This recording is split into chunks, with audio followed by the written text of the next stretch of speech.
입다 이후에 지난 몇 명의 사사를 거친 이스라엘 백성은 사사기의 공식처럼 다시 하나님 앞에서 악을 행하게 됩니다. 그래서 하나님께서 이스라엘을 다시 이방인의 손에 넘기게 되죠. 그 이유가 무엇이라고요? 하나님 앞에서 악을 행했기 때문입니다. 그리고 또 그동안 악을 행한 것보다 더 심하게 악을 행하게 됩니다. 하나님 앞에서 악을 행한다는 것은 여러 가지겠지만은 크게 두 가지로 볼 수 있는데요. 첫 번째가 뭐냐면 무죄한 자의 피를 땅에 흘리는 것입니다. 땅에 그 피를 흘리는 것입니다. 다시 말해서 동족끼리, 이웃끼리 이 가해지는 폭력을 의미하는데요. 이런 하나님께서 이웃과 형제와 싸우는 것을 뭐라고 하시냐면 하나님을 모독하는 것으로 여기십니다. 동일한 선상에서 예수님께서는 신약에서 뭐라고 하십니까? 그래서 이웃을 뭐라고요? 내 몸과 같이 사랑하라고 말씀하십니다. 두 번째는 여호와의 이름, 즉 하나님의 이름 대신 누구를요?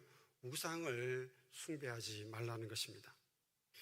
우상 숭배의 특징은 다른 사람들을 돌아보지 않고요, 자기에게만 집중합니다. 그리고 자기 욕심을 채우는 것에 있는데요.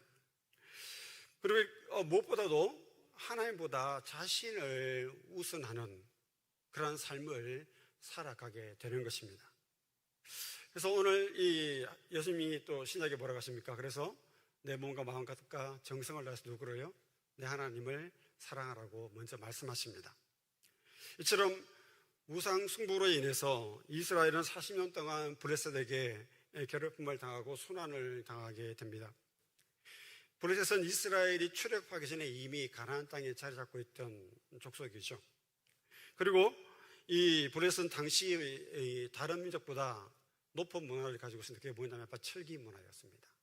그래서 여호수아가 가나안 땅을 정복할 때 정복하신 몇 족속 중에 하나가 무엇입니까? 철기 문화를 가진 족속들인데 그 중에 바로 이 블레셋이 그것에 속하는 한 민족입니다.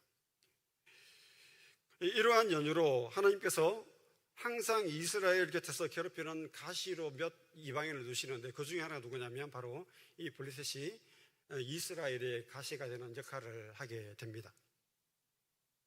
그래서 오늘 사사기 중에서 블레셋이 이스라엘을 지배한 기간이 40년인데요.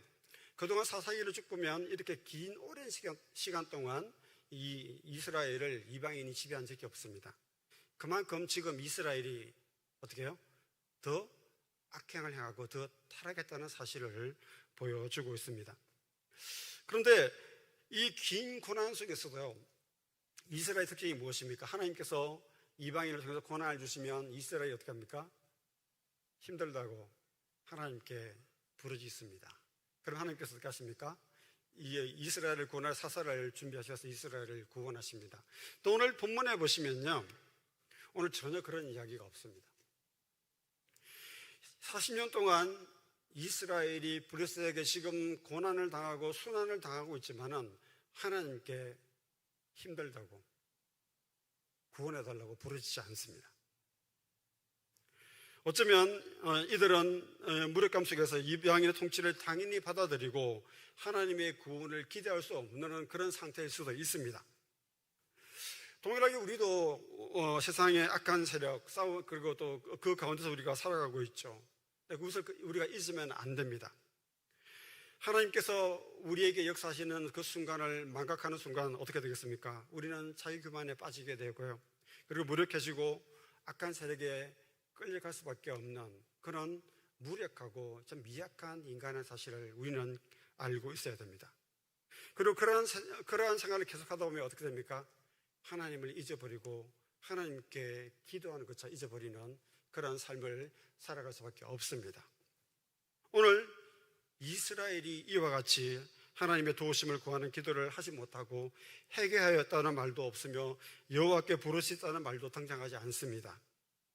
이스라엘은 블레셋 통치를 많이 적응을 한 것 같습니다. 이런 가운데 하나님께서 비록 이들이 부르짖지 않으시지만은 오늘 본문에 보시면 하나님이 구원자로 삼손을 택하시고 삼손이 태어나기 전에 하나님께서 삼손을 택했다는 사실을 본문에 보여주고 있습니다. 이스라엘 백성이 간구하지 않았음에도 불구하고 하나님께서는 그들을 위해 구원의 계획을 세우신 것입니다. 그리고 그 계획의 첫 출발을 태어나지 않은 한 아이를 택하는 것으로 시작하시는데요. 오늘 본문에 보면 뭐라고 합니까? 단지파 사람 마노아의 아내가 아이를 갖지 못했다고 13절에 기록하고 있습니다. 13절 2절 이렇게 이야기해서 소라 땅의 단지파의 가족 중에서 마노아라 하는 이름하는 자가 있더라. 그의 아내가 임신하지 못함으로 출산하지 못하였다고 이야기하고 있습니다.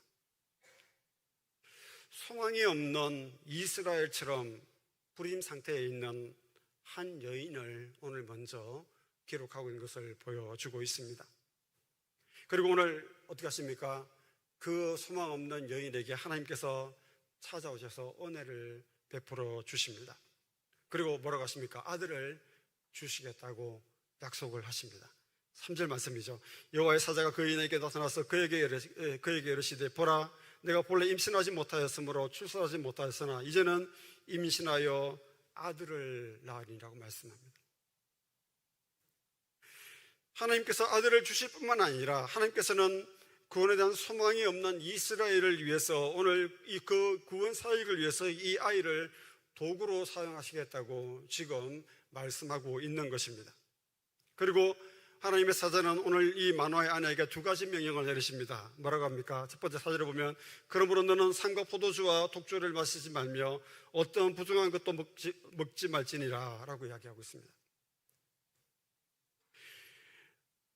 그리고 태어날 아이에게 머리를 자르지 말라고 5절에 말씀하고 삭도를 대지 말라고 말씀하고 있는 것을 보여줍니다. 이 아이는 언제부터요? 모태에서부터 나시린이로 이미 하나님께서 지명하셨습니다. 민수기에 보면요, 나신에 대한 규정이 6장에 나와 있는데 뭐라고 하냐면 첫 번째, 포도나무에서 나는 소산을 먹지 말라고 합니다. 두 번째는 머리를 삭도를 대지 말라고 하죠. 세 번째는 시체를 가까이 하지 말라고 이야기합니다. 나시린의 경우는 그가 나시린으로 있는 기간 지내는 동안에 머리를 깎을 수 없습니다. 그렇지만 그 기간이 지나면 머리를 삭도를 댈 수 있는 것이죠. 그런데 오늘 태어날 삼손은 언제부터요? 태어나면서부터 오늘 이스라엘의 구원자로 태어나 평생 나시린으로 살아가면서 세상의 문화와 구별된 그러한 모습으로 살아가는 것을 보여주고 있습니다. 그리고 그의 그런 특징이 무엇이냐면 바로 머리에 삭도를 대지 않는 것입니다. 하나님께서는 이러한 삼손을 통해 구원의 역사를 시작했다고 말씀하십니다. 하나님께서는 사역을 위해서 세상과 구별된 사람을 세우기를 원하시는 것을 보여주십니다. 이 구별된 아이를 통해서 블레셋 사람의 손에서 이스라엘을 구원할 자를 일으키시기를 원하고 계시는 것입니다. 오늘날도 하나님께서는 타락한 세상 가운데서 구원할 자를 구원하시기를 원하십니다. 예수 그리스도를 보내신 것도 바로 이러한 이유인 것입니다. 그리고 구원받은 성도들이 무력하게 살아가지 않고 여러 가지 문제들 때문에 힘들다고 세상적인 방법을 구하는 것을 원치 않으십니다. 인내하고 거룩함을 유지하기를 원하십니다. 그러면 하나님께서 어떻게 해요? 그 고통을 통해서 놀라운 역사를 우리 가운데 이루어 주십니다. 마노아의 아내는 오늘 이 말을, 하나님의 사자의 말을 듣고요, 오늘 그를 영접합니다. 그리고 어떻게 합니까? 자신의 남편에게 이 일을 알립니다. 그것이 오늘 앞에 우리가 읽은 본문까지의 내용입니다. 그러면서 오늘 뭐라고 하냐면 이렇게 이야기합니다. 6절 말씀입니다. 같이 읽어볼까요? 이에 그 여인이 가서 그의 남편에게 말하여 이르되 하나님의 사람이 내게 오셨는데 그의 모습이 하나님의 사자의 용모와 같아서 심히 두려움으로 어디서부터 왔는지를 내가 묻지 못하였고 그도 자기 이름을 내게 이르지 아니하였으므로 뭐라고요? 그가 내게 이르기를 보라, 내가 임신하여 아들을 낳으리니 이제 포도주와 독주를 마시지 말며 어떤 부정한 것도 먹지 말라. 이 아이는 태어난 태에서부터 그가 죽는 날까지 하나님께 바친 나시린이 됨이라 하였더라 하니라고 말씀합니다.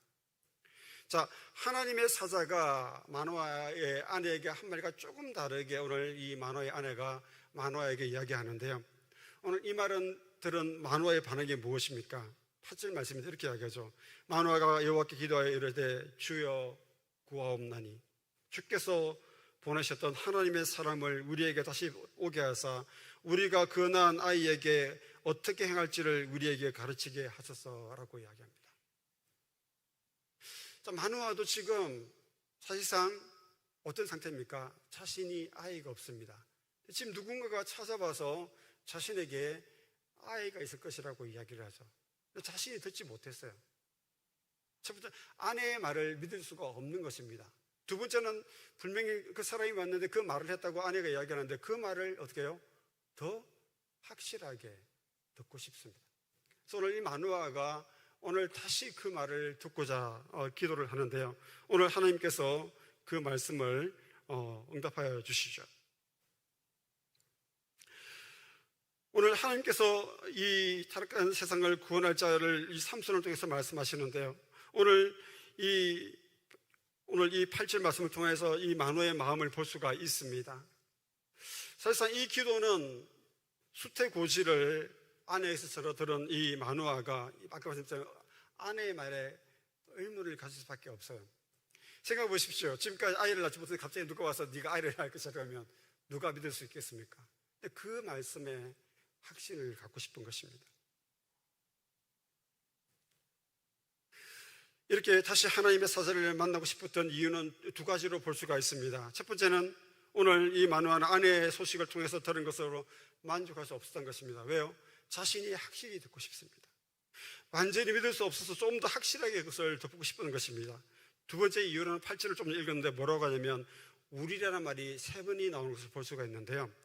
오늘 마노아는 아내가 보고 들은 것을 통하여서 하나님의 사역에 자신도 동일하게 동참하고 싶은 것을 보여줍니다.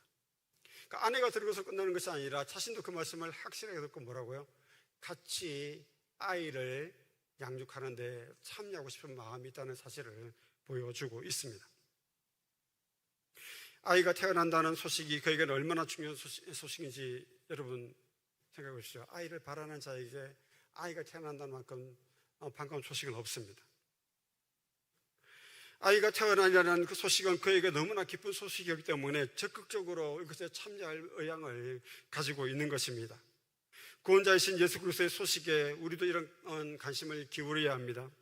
사모함과 간절함으로 말씀 앞에 나아가서 주님이 말씀하실 때 우리가 오실 때 기쁨으로 맞이하고 그 말씀을 들을 준비가 되어 있어야 하는 것입니다. 오늘 다시 한번 13절과 14절 말씀을 다시 한번 보겠습니다. 다 같이 읽겠습니다. 시작. 여호와의 사자가 마노아에게 이르되 내가 여인에게 말한 것들을 그가 다 삼가서 포도나무의 소선을 먹지 말며 포도주와 독주를 마시지 말며 어떠한 부정한 것도 먹지 말고 내가 그에게 명령한 것을 다 지킬지니라 하니라. 아멘. 자, 오늘 여호와의 사자가 다시 나타나서 이 마노아에게 응답하고 그 말씀을 다시 한번 전하는데요. 오늘 그 말씀을 정확하게 전합니다. 그리고 오늘 본문에 보시면 뒤에 보시면 사사기에 나오는 사사의 마지막이 삼손입니다. 오늘 그리고 이 삼손의 이야기는 사실 기이한 이야기입니다. 그는 그의 어머니가 아이를 낳기 전에 어떻게 해요? 자신이 태어나기 전에 그는 이미 나신인으로 택함을 받았습니다. 그리고 사사로서도 가장 특별했습니다. 왜요? 나신인이었고 어느 누구보다 힘이 셌죠. 대부분의 사사들은 어떻게 했습니까? 자신의 지혜나 아니면 어떤 다른 수단을 통해서 어쨌든 이 같은 지파나 아니면 여러 지파가 이스라엘 백성이 연합해서 다른 민족을 그죠? 같이 전쟁을 치러서 하나님께서 그들을 이기게 하십니다. 근데 삼손은 어떻게 해요? 독단적으로 이스라엘을 혼자서 구원하는 놀라운 역사를 이룹니다. 하나님은 삼손에게 나신의 규례를 지키라고 하십니다. 그리고 특별히 뭐라고요? 머리에 삭도를 대지 말라고 분명하게 말씀을 하십니다. 하나님은 삼손이 나신으로 구별된 삶을 살아라고 말씀하시고요. 또 하나님은 기이하게 그의 어디에? 머리카락에 힘을 주신 것을 보여주십니다. 오늘 이러한 가운데 만화는 오늘 이 일을 알려준 여호와의 사자에게 감사함으로 염소 새끼를 오늘 예물로 드리려고 하죠. 그럼 오늘 본문에 뭐라고 합니까? 오늘 이 음식을 먹지 않겠다고 이야기합니다. 그리고 오늘 그것을 하나님께 번제로 드리라고 오늘 하나님의 사자가 이야기합니다. 그때 오늘 이 만화가 이름을 묻죠. 당신의 이름이 무엇입니까? 묻습니다. 뭐라고 합니까? 나는 기묘자라고 말씀합니다. 여호와의 사자 이름이 뭐라고요? 기묘자인 것입니다. 본문에서 여호와의 사자와 여호와는 통일이 되고 있는데, 다시 말해서 하나님의 이름이 뭐라고요? 기묘자라고 말씀하고 있습니다. 그리고 이때 어떤 일이 일어납니까? 오늘 마노아가 새끼와 소재물을 가져다가 바위 위에 들이니까 오늘 그에게서 불이 나왔어요. 어떻게 해요? 그것을 사르고 여호와의 사자는 사라지는 놀라운 역사를 보게 됩니다. 오늘 여호와의 사자가 마노아와 그의 아내에게 다시 나타나지 않는 것으로 오늘 그제서야 마노아가 여호와의 사자인 것을 알게 되는데요. 그리고 오늘 이 마노아의 아내가 아이를 낳아서 그 이름을 삼손이라고 합니다. 그리고 25절에 24절에 오늘 이 삼손에게 하나님께서 복을 주셨다고 말씀하십니다. 그리고 25절에 보면 특이하게 이렇게 말씀하십니다. 다시 한번 보겠습니다. 25절, 소라와 에사올 사이 마다난에서 여호와의 영이 그를 움직이기 시작하였더라. 소라가 오늘 삼손이 태어난 곳이죠. 오늘 그곳에부터 삼손을 하나님께서 움직이기 시작하십니다. 오늘 이 삼손을 택하신 하나님은 소라와 에사올 사이에서 이 사이 마다난에서 오늘 이 삼손을 움직이기 시작하시고요. 삼손을 통하여서 하나님이 역사하십니다. 오늘 사사의 하나님은 이 하나님의 기묘자이십니다. 정말 기묘하게 하신데요. 이 하나님의 이름이 기묘자인데 삼손의 하나님은 우리의 인간의 이해를 뛰어넘는 일들을 하십니다. 사사들이 기도원 이래로 점점 더 영향력이 사라져가고 있고요. 이후에 삼손의 이야기를 보면은 삼손은 낯이 늘어서 하나님 말씀을 지키지 않았음에도 불구하고 않았을 뿐만 아니라 육체의 정욕을 따라 살아가는 모습을 보여줍니다. 하지만 그럼에도 불구하고 하나님은 삼손과 함께 하심을 보여주십니다. 그리고 그를 통하여서 어떻게 하십니까? 이스라엘을 구원하십니다. 오늘 아까 말씀드린 하나님께서 삼손의 힘을 머리에 심어 두셨죠. 하나님의 택함을 받은 삼손이 정욕을 쫓아서 여러 블레셋 여자를 쫓았고요. 또 삼손은 하나님 말씀을 지키지 않았지만 그럼에도 불구하고 하나님은 삼손을 통해서 이스라엘을 구원하기 시작했다는 사실입니다. 삼손 하는 일을 제가 나열해 보겠습니다. 삼손이 나귀 택배로 블레셋 사람을 몇 명을 죽입니까? 1000명을 혼자서 죽입니다. 그리고 이제 샘을 터뜨려서 기적적으로 그를 하나님이 살리시죠. 삼손은 들라 유혹에 넘어가서 브레셋에 들에서 잡혀 머리가 잘리고 그 눈이 뽑힙니다.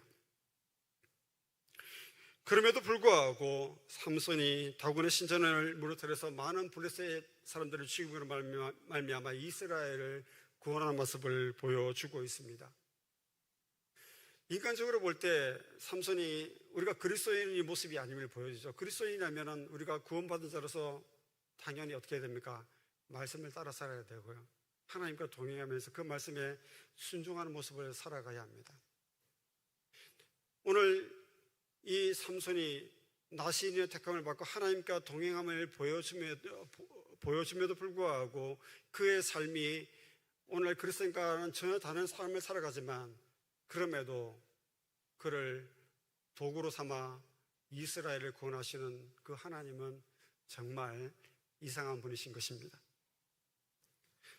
삼손의 하나님은 인간의 이해를 넘으실 뿐만 아니라 또 하나님은 인간들의 죄악과 허물까지 사용해서 선을 이루시는 분인 사실을 오늘 보여주십니다. 하나님은 기묘자이십니다. 하나님은 우리의 인생들에게 기묘하신 분이십니다. 예수님은 기묘자로 이 땅에 오셨습니다. 세상이 이해할 수 없는 것으로 우리를 구원하셨고요. 세상이 감당할 수 없는 것으로 은혜를 내려주셨습니다. 그리고 하나님의 영이 제약된 인간의 육체에 임하시는 것도 사실은 기묘한 것이죠. 인간의 몸에 하나님 보시던 사실을 누가 믿겠습니까? 그럼에도 하나님께서 이 땅에 오셔서 우리를 구원하셨다는 것입니다. 그래서 하나님은 어떤 분이시라고? 기묘하신 분이십니다. 죄 없으신 하나님의 아들이 사람을 대신하여 십자가의 고통을 당하시고 인간의 죄를 용서하시는 것은 이상한 일이죠. 그것을 누가 이해하시겠습니까? 그리고 예수님이 십자가를 지시고 죽으시고 부활하심으로 지금 왕으로 이 세상을 다스린다는 것도 세상이 믿을 수 없는 이야기입니다. 이상한 이야기입니다. 그럼에도 오늘 누가 그것을 믿습니까? 저와 여러분이 그 하나님을, 그 예수 그리스도를 믿고 있는 것입니다. 오늘 사사기의 이야기처럼 점점 죄악이 깊어가는 이 세상 가운데서 하나님은 여전히 우리를 사랑하고 계시고요, 그 사랑을 드러내십니다. 은혜 주시기를 원하십니다. 그리고 그 약속을 이루기를 원하십니다. 오늘 그러한 하나님이 우리 가운데 계심을 우리는 잊지 말아야 되겠습니다. 이러한 기묘한 하나님을 우리는 믿습니다. 오늘도 이 기묘한 하나님을 찬양하고 경배하며 높이는 저와 여러분 되시기를 주님의 이름으로 축원드립니다. 기도하겠습니다.